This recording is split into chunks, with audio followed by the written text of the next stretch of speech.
Petite par sa taille et sa population, mais elle a le privilège d'abriter la source du plus grand fleuve du Bénin, le fleuve Ouémé. Kopago et sa population n'ont pas fait de la dentelle pour accueillir dignement le président de la République. La commune de Kopago regorge d'un fort potentiel agricole et touristique, d'immenses richesses culturelles qui fait d'elle une destination privilégiée. La commune de Kopago est une terre de grande richesse culturelle naturelle.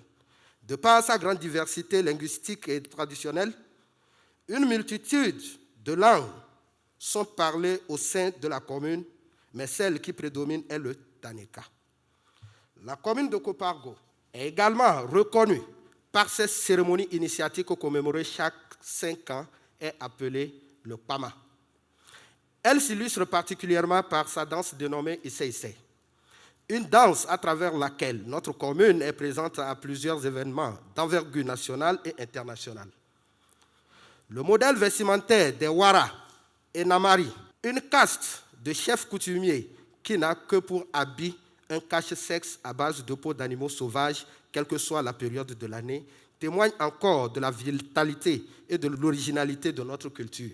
Au-delà de ses atouts, Kopago est aussi demandeur d'importantes ressources et d'infrastructures socio-communautaires pour un meilleur épanouissement de ses populations. La population de Kopago est témoin de ce qui se fait ça et là et apprécie à sa juste valeur, ainsi qu'avec grande satisfaction tous les efforts consentis par le gouvernement dont vous êtes le chef, et en est d'ailleurs très fier. Elle me charge de vous transmettre leurs sincères remerciements, non seulement pour avoir choisi la zone sanitaire Djougou Kopargo-Waké, dans la phase pilote de mise en œuvre du projet Assurance pour le renforcement du capital humain H, mais aussi pour le lancement du microcrédit à la FIA à Kopago le 7 janvier 2021. Cette population reste en extase face à votre programme d'alimentation scolaire qui a permis à toutes les écoles primaires périphériques de la commune de disposer d'une cantine scolaire. La révolution du numérique au Bénin restera parmi les réalisations fortes de votre gouvernement. La commune de Kopago bénéficie de tout l'appui nécessaire du ministère du numérique et de ses démembrements dans le processus de généralisation des e-services et de l'accès des populations à l'Internet.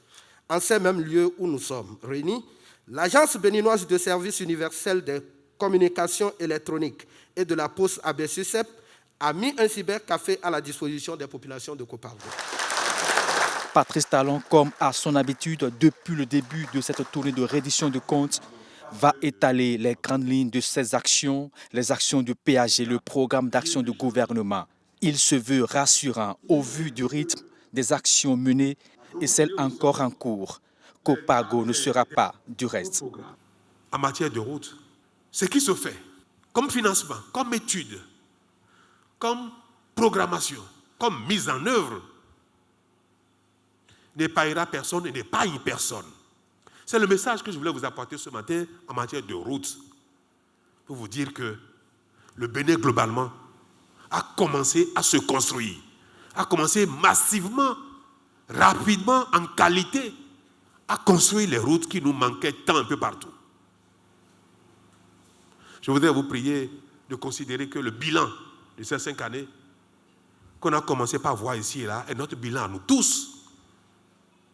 Et que, monsieur le maire, l'asphaltage, ici aussi à Kopago, ne manquera pas d'être visible, d'être constaté dans les phases suivantes telles que c'est programmé et planifié. La planification est notre mot d'ordre d'action et de ce fait, les désirs prioritaires seront de mise à Kopago et partout ailleurs. Dans la programmation en matière d'eau potable, avant décembre 2022, la plupart de nos localités, la plupart de nos concitoyens auront un accès à l'eau potable. C'est-à-dire, d'ici à 2022, le reste de nos frères et sœurs, partout, y compris ici à Kopago, d'ici décembre 2022, tout le reste aura accès à l'eau potable. Certains dans leur ménage, dans leur maison. Mais d'autres, à défaut que ce soit dans leur maison, ils auront l'eau potable à proximité, à quelques pas, pour ne plus être contraints à boire de l'eau impropre à la consommation. Ce bilan, mes chers amis, il est formidable.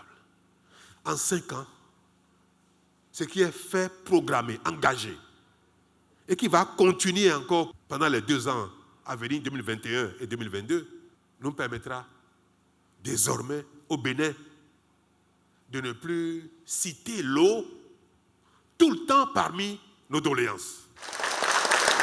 Il exhorte au maintien de la dynamique, quoi qu'en soit le dirigeant. Une préservation des acquis de la bonne gouvernance, gage d'une émergence certaine de la nation Bénin.